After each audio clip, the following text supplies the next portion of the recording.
Você faria o Enem em jejum? Já pensou em ir para uma prova super importante sem comer? Não dá, né?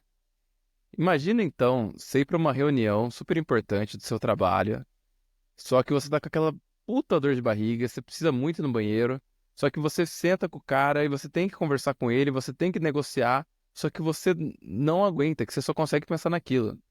Hoje a gente vai falar sobre um conceito muito importante, que é esse aqui. A pirâmide de Maslow, também conhecida como, mais formalmente, a hierarquia de necessidades de Maslow. A gente logo vai entrar em cada um deles, você vai entender o que eu quero dizer com isso logo mais. Mas você clicou nesse vídeo, né, para saber, por que que a gente fica burro quando a gente está com fome? Então, basicamente, primeiro eu vou te explicar quem que foi o Maslow, o que que é essa tal de pirâmide, e por que que a gente realmente fica burro quando tá com fome? E por que que a gente também não pode dar um pulo maior que a perna? Fica aí até o final do vídeo que você vai saber. Bom, para começo de conversa, né? Quem que foi esse tal de Maslow? O Maslow, o Alfred, ou melhor, o Abraham Maslow, foi um psicólogo americano que ele estudou a motivação humana. E ele resolveu estudar a motivação humana de um jeito diferente do que os psicólogos da época faziam, né? Porque até ali o começo do século XX, até a época antes, um pouquinho antes do Maslow, que foi nos anos 40, as pessoas estudavam só pessoas problemáticas, né? Pessoas que tinham algum transtorno, pessoas que não estavam muito bem, digamos. E o Maslow, ele resolveu fazer o contrário. Ele falou, por que que a gente não estuda justamente as pessoas que deram muito certo?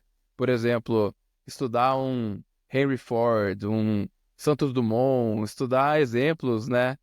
Isaac Newton, pessoas que seriam o cúmulo, o ápice do desenvolvimento humano e pensar, pô, o que que esses caras fizeram? O que que eles têm em comum, né? Como que eles chegaram lá? E aí, fazendo esses estudos, e ele estudou de vários jeitos. Ele estudou grupos de macacos, ele estudou outros tipos de animais, ele estudou também com tribos indígenas lá nos Estados Unidos. Ele fez um estudo bem global mesmo, para tentar entender as necessidades humanas e o que que leva a gente a ter a motivação. E aí, ele chegou. Também dá pra você ver aqui, ó, a piramidezinha. Ele chegou na seguinte conclusão: que a gente tem 5 níveis básicos de necessidades. O primeiro nível seriam as necessidades fisiológicas. O que são as necessidades fisiológicas? Você provavelmente já sabe, né? Mas, para quem não sabe, coisas básicas como ir ao banheiro, como comer, como dormir, como fazer um amorzinho. Essas coisas são necessidades básicas que a gente precisa como ser humano e como animal mesmo, como qualquer animal, a gente tem essas necessidades. Esse seria o primeiro nível. Então, se você tá nesse nível, se você tá morrendo de fome, você não vai conseguir chegar num nível de pensar super bem, de fazer uma prova super bem, sabe? De fazer um trabalho difícil. Você não vai conseguir porque você tá com fome. Você não consegue parar de pensar, né? Mesmo que você não esteja pensando ativamente, mas você tá sentindo aquele negócio te incomoda. Isso aí dá pra você ver também, por exemplo, com criança, quando a criança tá com fome ou com sono, só que ela não sabe bem expressar, e ela começa a ficar meio irritada, começa a ficar meio chata. Mesma coisa acontece com a gente também. Às vezes a gente não se dá conta, mas acontece. E depois, as necessidades que vêm são as necessidades de segurança. E aí elas são tanto, se a gente pensar mais um período Homem das Cavernas, seria uma segurança tanto de você estar seguro em relação às intempéries do tempo, né? Chuva, vento, essas coisas. Então, você ter um teto sobre a sua cabeça. E também, claro, hoje em dia e antigamente também, de outras formas, né? Uma segurança física mesmo, de você ter, assim, predadores, ou no caso, hoje em dia, violência contra os seres humanos. Esse tipo de segurança também, que seriam a do segundo nível. Agora, uma coisa, a gente já volta para cá, mas uma coisa que eu acho interessante a gente falar também, eu vou até compartilhar a tela, é o conceito do cérebro trino, que seriam, assim, o nosso cérebro, né? Ele tem várias partes, várias funções, mas basicamente dá para você dividir ele em três partes. E essa seria a teoria do cérebro trino. Eu vou usar essa imagem aqui do pessoal do Psicologia Online. Obrigado aí, pessoal do Psicologia Online, inclusive. Então, o primeiro é o cérebro reptiliano, o pessoal chama, assim, muitas vezes, ou cérebro réptil, ou cérebro... Tem vários nomes, mas seriam a parte mais basal do cérebro, assim, bem na base mesmo, é uma parte pequenininha e que todos os animais têm, inclusive os animais mais primitivos, entre aspas, né? Como os répteis, como os peixes, eles têm isso e essa parte seria justamente relacionada aos instintos, relacionada a coisas assim. A gente pode até ler aqui um pouco, ó. O cérebro límbico, né? Ah, não, mentira. O cérebro límbico já seria o próximo aqui, na verdade. Eu quero falar primeiro do reptiliano. Ali, ó, possui um papel central na sobrevivência, nos faz agir de maneira instintiva, né? E aí são coisas, ó, mobilização de comportamentos como resposta diante a estímulos ambientais. Basicamente, se você vê um potencial predador, você foge. Se você vê uma potencial presa, você vai atrás para tentar comer ela. Basicamente é isso. É o famoso mecanismo de luta ou fuga também, né? Que é o fight or flight, que eles falam em inglês, que é, sabe, quando você fica, você sente aquela adrenalina, assim, que você fica meio na dúvida se você briga com a pessoa, se você sai correndo, sabe? Esse tipo de coisa. É isso, vem dessa parte do nosso cérebro, é uma coisa muito primitiva e também é por isso que a gente fica estressado, assim, às vezes a gente, né, sei lá, a gente fica se perguntando, nossa, será que o chefe gostou do meu e-mail? Umas coisas bem bestas, assim, e, a resposta de estresse vem disso, porque primitivamente, realmente, você tem uma resposta, né, jogar uma adrenalina, se preparar para lutar ou para fugir, fazia sentido, mas hoje em dia já geralmente não faz sentido, porque na maioria das situações você efetivamente não vai precisar brigar com o seu chefe, você não vai sair na mão com o seu chefe, você não vai precisar sair correndo da empresa. E lógico, se você ficar pensando, ah, pode ser que me demitam e não sei o quê, e aí eu vou passar fome, aí eu vou morrer, que basicamente é isso que passa na cabeça da gente, né? Mesmo subconscientemente, é isso que passa, né? Ah, eu vou passar fome e vou morrer. Mas basicamente é dessa parte do cérebro, né? E ela também é responsável pelas funções vitais, então coisas básicas, né? Tipo respirar, batimento cardíaco, coisas que também se a gente tivesse que ficar pensando, imagina que inferno que ia ser, né? Manutenção do equilíbrio tem a ver também, né? O equilíbrio físico mesmo, de você não cair, e também, né, equilíbrio térmico, controle dos movimentos musculares, a gente faz muita coisa sem pensar, né? A gente não pensa, eu estou pensando, vou mexer o meu braço aqui, né? Você simplesmente mexe, né? Você tá jogando bola, você não vai pensar, vou mexer nesse ângulo aqui, aí eu vou virar a minha perna aqui, vou pisar desse jeito. Você não pensa nada disso, você faz tudo automático. E tá tudo condicionado junto com o cérebro reptiliano. Depois, a segunda parte é o cérebro límbico. E aí a gente já pode voltar aqui para a parte de amor e pertencimento, né, que seria o terceiro nível. E o amor e pertencimento, no caso do Maslow, seriam coisas como amizade, como você se sentir pertencente a um grupo, sabe? Você ter intimidade com as pessoas, você se sentir conectado a um grupo, você sentir basicamente que você tem um grupo, né? Uma coisa meio tribal, assim, que é uma necessidade muito básica do ser humano. A gente não consegue viver sozinho. Realmente tem até aquela música, né? É impossível ser feliz sozinho. Tararam, tararam. Então, é impossível ser feliz sozinho. Realmente, para o ser humano, por mais que ele se ache introvertido, antissocial, você precisa ver gente. De uma forma ou de outra, mais ou menos, você precisa de outras pessoas. Esse aqui seria o terceiro nível, que já está ligado, como a gente falou, àquela segunda camada do cérebro, que seria o cérebro límbico, né? Aí a gente pode voltar aqui um pouquinho para falar um pouco do cérebro límbico, que eu acho que é interessante também, né? O cérebro límbico Então, o reptiliano é bem a base, o cérebro límbico já seria a segunda camada aqui. E é uma camada que a maioria dos mamíferos, eles compartilham. Então, ele também muitas vezes é chamado de cérebro dos mamíferos, ou cérebro mamálico, sei lá como fala em português isso aqui.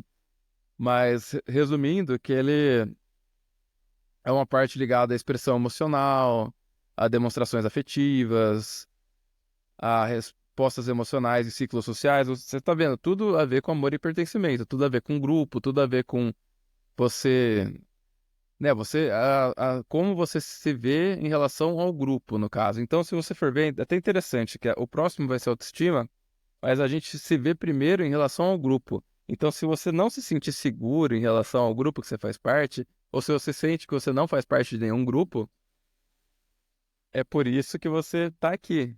E se você está aqui, sabe, você não consegue nem ter autoestima. É engraçado isso, né? Se você pensar, se você lembrar adolescente, assim, que às vezes o adolescente ele fica precisando de um grupo e se ele não tem o grupo, ele não consegue chegar na autoestima.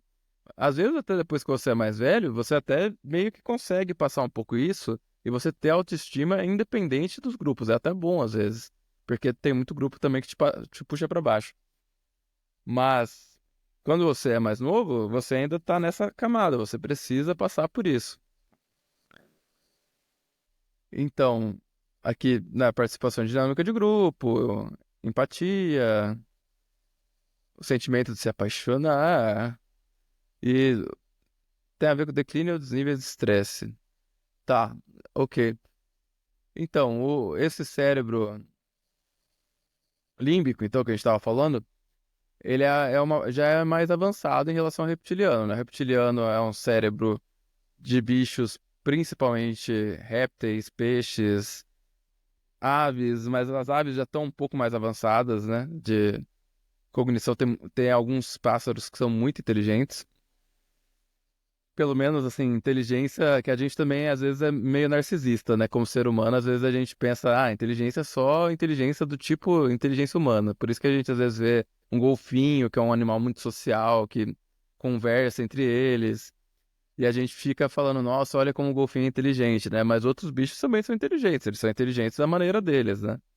Mas voltando aqui, então a gente está no amor e pertencimento, que tem tudo a ver com o cérebro límbico, que seria esse segundo nível do cérebro.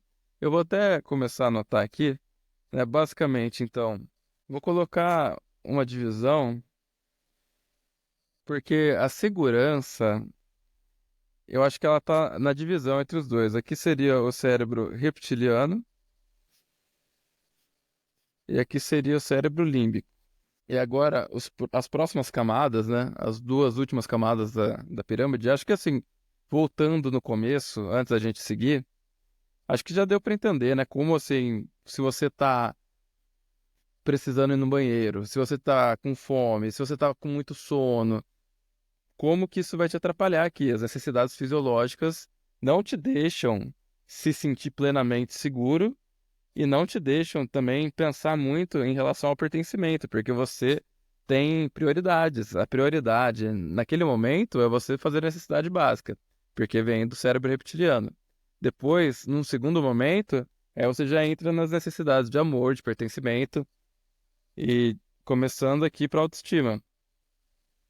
Mas se você está precisando comer, se você está precisando ir ao banheiro, você não vai nem pensar nisso, na verdade, sabe? Se você tá com muita fome, se você tá com muito sono, sabe? Às vezes você até começa a ter uns pensamentos meio degradantes com você mesmo. Você começa a se sentir mal, fala, não, eu sou uma merda, não sei o quê, eu não sou competente. Mas às vezes não, cara. Às vezes você só tá precisando dar uma descansada, às vezes você só tá precisando realmente comer alguma coisa, sabe? Pensar nas necessidades básicas primeiro, que às vezes a gente também fica querendo reinventar a roda, e produtividade, às vezes, é mais sobre o que você não faz do que sobre o que você faz. Então, às vezes, em vez de reinventar a roda, pensa, pô, como que eu posso dormir melhor? Como que eu posso me alimentar melhor com comida que realmente vai me nutrir, comida que realmente vai me dar energia?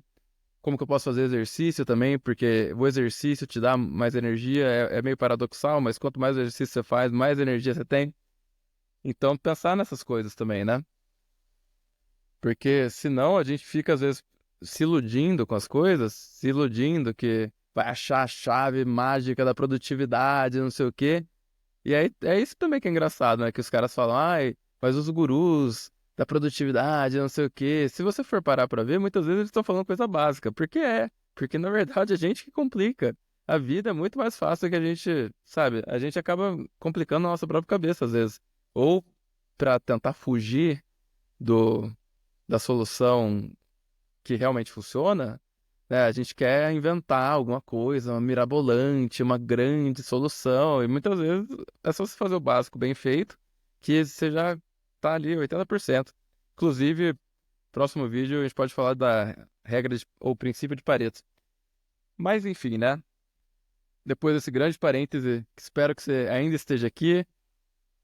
Inclusive, antes da gente chegar nos dois últimos níveis, comenta aí o que você tá achando, comenta aí se você já aprendeu alguma coisa, se teve aquela vez que você foi fazer o vestibular, foi fazer o Enem, deu aquela vontade de ir no banheiro, e aí você acabou tentando fazer a prova e não sei o quê, e você tentou até o fim e acabou fazendo na calça. Eu conheço um amigo que já fez isso, mas, enfim, isso é uma história para outro dia, né? Então, estamos terminando as necessidades de deficiência aqui, que seriam, na primeira camada, necessidades fisiológicas, segunda, segurança, terceira, amor e pertencimento, finalmente a quarta camada de deficiência, autoestima. Aí você pode estar pensando, que porra é essa, né, de deficiência? Mas a gente chega lá. Autoestima. Autoestima é famosa, né? Porque é meio que um grande problema das gerações atuais, né? Dos millennials, dos geração Z. A gente pensa muito em autoestima, se fala muito em autoestima, mas o que é a tal da autoestima, afinal, né? O que a gente precisa tanto disso? Então, autoestima é tudo a ver com como você se vê. Então, que nem aqui, a gente estava no amor e pertencimento, era como o grupo te vê, ou como você se percebe em relação ao grupo. E aqui é como você se percebe em relação a você mesmo.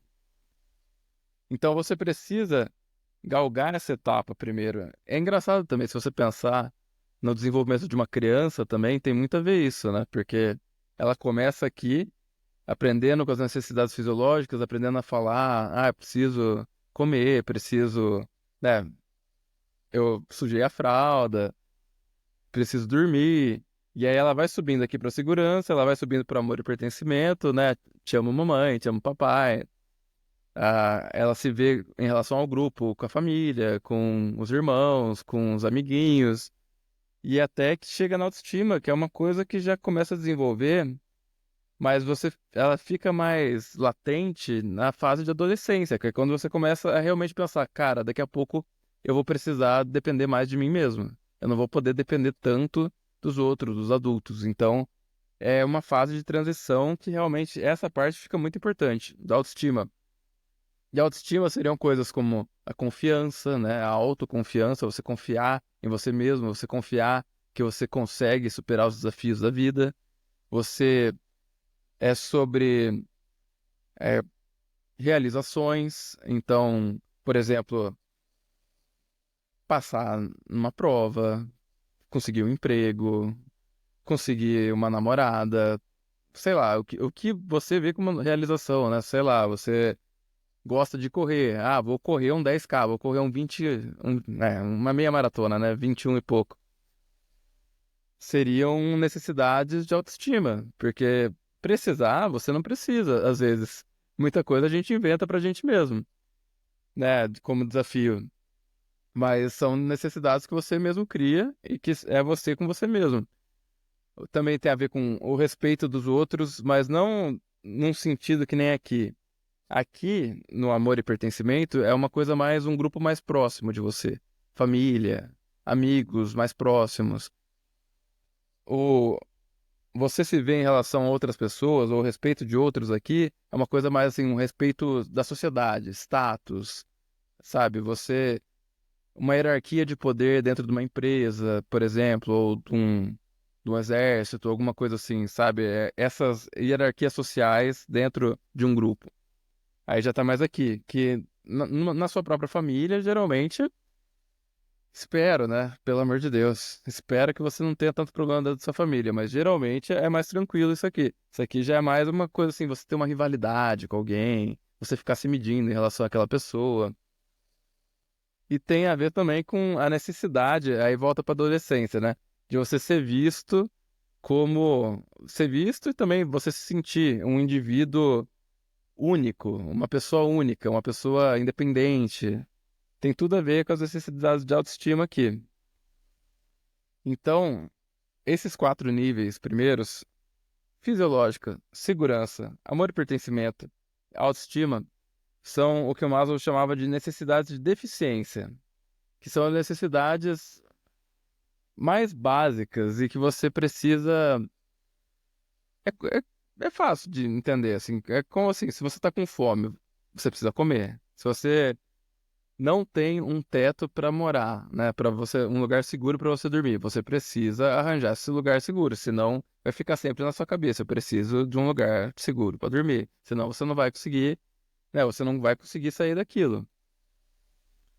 Se você não tiver um grupo que você possa ajudar e ser ajudado, também você vai acabar chegando, sabe? A gente sempre subindo de uma escala para outra, a gente sempre acaba precisando de um ou do outro, de uma ou da outra necessidade.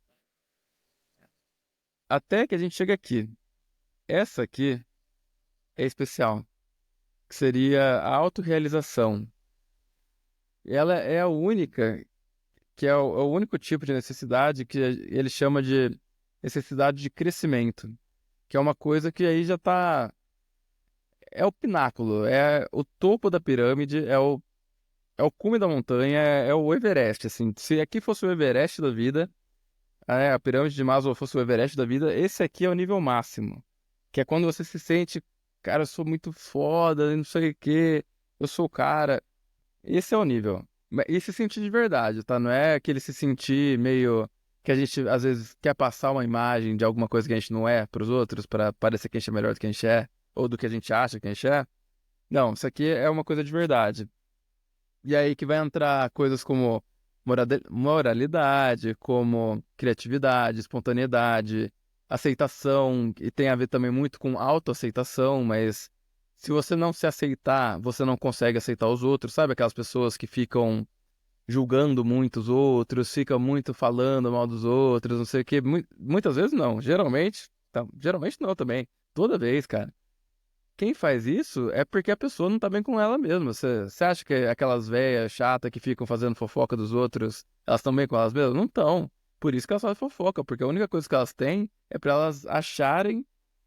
É engraçado isso, né? É pra elas, naquele momento, elas sentirem autorrealizadas, porque elas estão se achando que tem uma superioridade moral em relação à pessoa que ela tá fazendo a fofoca. Mas não tem. Ela sabe que não tem. Mas naquele momento ela se sente como se tivesse. É muito louco isso, né?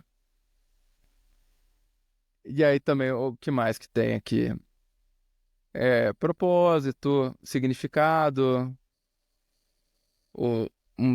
a sensação do seu potencial interior, do seu próprio potencial. Então você sentir que você está realizando o seu potencial.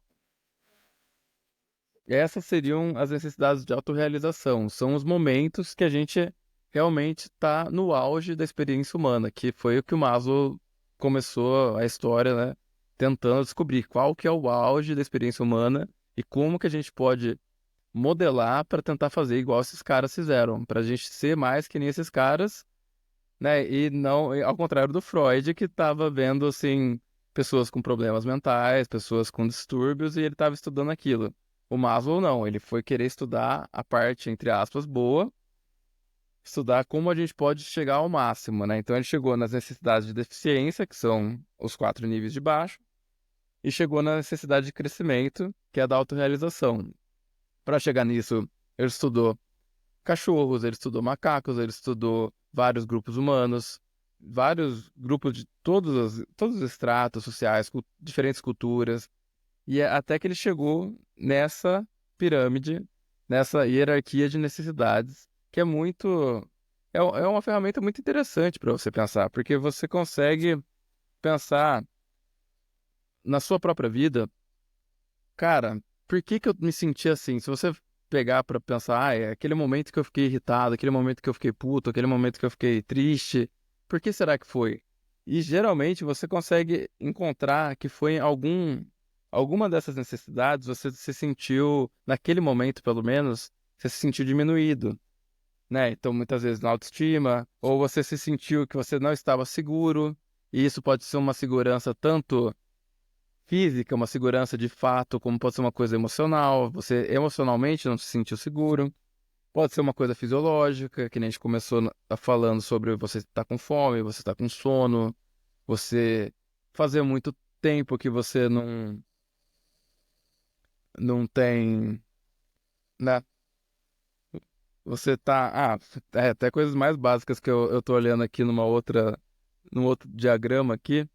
Eu nem tinha pensado, né? Coisas mais básicas ainda, cara. Tipo, respirar. Imagina, você tá embaixo da água, você não consegue pensar em nada além de sair da água, né? Ou se você tá com frio, você tá sem roupa adequada, então você não consegue pensar em nada além de sair daquele frio, né? Aí subindo pra cá, já tem a ver com saúde, já tem a ver com emprego, já tem a ver com propriedade, né? Você ter as suas coisinhas, tem a ver com ter sua família, ter um certo traquejo social. Depois aqui já sobe pra amizade, já a família tá nos dois, na verdade, né? Intimidade, senso de conexão. Por fim, aqui, como a gente falou bastante, né, de confiança, principalmente autoconfiança. E aqui, por fim, seria o topo, seria a autorrealização, seriam coisas como criatividade, coisas. Sabe quando você entra no estado de fluxo? É isso, você precisa estar com tudo certinho, sem fome, sem sono, e aí você consegue chegar nesse estado mais energizado, nesse estado que você consegue realmente ter a melhor performance, ter o melhor desempenho possível. E isso era o que eu queria passar sobre o que é a pirâmide de Maslow, né? A hierarquia de necessidades de Maslow. Por que que quando a gente está com fome, com sono, com sede, a gente acaba tomando decisões não tão boas, né? Que foi a brincadeira, né? De por que que a gente fica burro quando a gente está com fome, que é justamente porque a gente acaba, o nosso cérebro reptiliano, ele acaba falando, pelo amor de Deus, eu preciso comer, eu preciso comer, eu preciso comer. E você não consegue pensar em outra coisa. E como isso acaba afetando, né? Como também a gente subindo na escada. Às vezes você tá até bem de comida, mas você brigou com seus pais, você brigou com seu namorado, então você fica chateado. Então isso já seria ali no meio da pirâmide.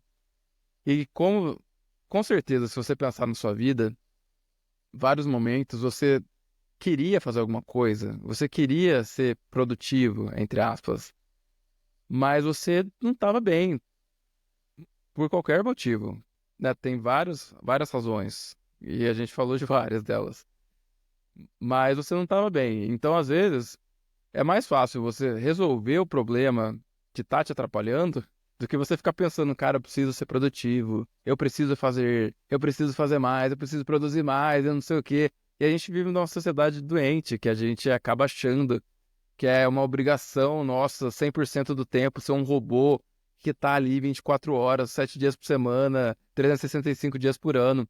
E não dá, cara, não dá. O ser humano não foi feito para isso, a gente é um animal. A gente é uma máquina biológica, a gente precisa descansar, a gente precisa ter períodos de relaxamento. Inclusive, as melhores ideias, elas vêm quando? Pensa aí, quando vêm suas melhores ideias? Vêm muitas vezes no banho, muitas vezes quando você tá andando por aí, dando uma caminhada meio distraído, e aí você deixa seu subconsciente soltar a resposta, que muitas vezes também, você só ficar lá batendo a cabeça contra a parede, cara, não vai resolver nada. Só que se você se deixar relaxar, se você fizer um esporte, se você for pra academia, se tiver uns momentos de descontração, deixar seu subconsciente pensando ali no. Ai, meu Deus, eu odeio usar palavras em inglês à toa, assim, mas no background eu ia falar, né? No, enfim, no fundo ali, né? O negócio tá ali no fundo, no cantinho escondido, pensando por você, e você não precisa ficar pensando, ai, naquele problema que você precisa muito resolver na faculdade, no trabalho, enfim. você deixar o negócio meio que se resolver sozinho e você fazer outra coisa. Muitas vezes é o melhor jeito para ter as melhores ideias. Espero muito que vocês tenham gostado. Eu tenho uns vídeos muito legais sobre produtividade, como o mito do empreendedor que trabalha pouco, que a gente sabe que no fim acaba muitas vezes o empreendedor trabalha mais do que se fosse CLT.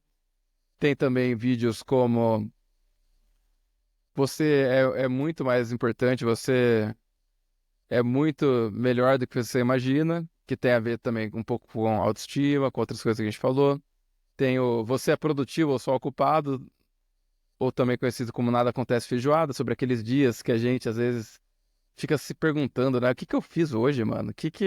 Parece que você não fez nada. Você ficou o dia inteiro ocupado, mas parece que você não fez nada. Tem também o, o vídeo sobre o teste que gerou 10 trilhões de dólares para as Big Techs, que é sobre teste AB. Nossa, eu não devia ter falado, né? Mas tá bom. Espero que vocês tenham gostado, que a pirâmide de Maslow seja um conceito bem segmentado na sua cabeça, que toda vez que você olhar uma pirâmide, você não lembre de coach, você lembre agora de anti-coach e da pirâmide de Maslow. Essa é a única pirâmide que eu vou oferecer para vocês em toda a história. Fiquem tranquilos. Espero que vocês tenham gostado. Tamo junto. Anti-coach é nóis.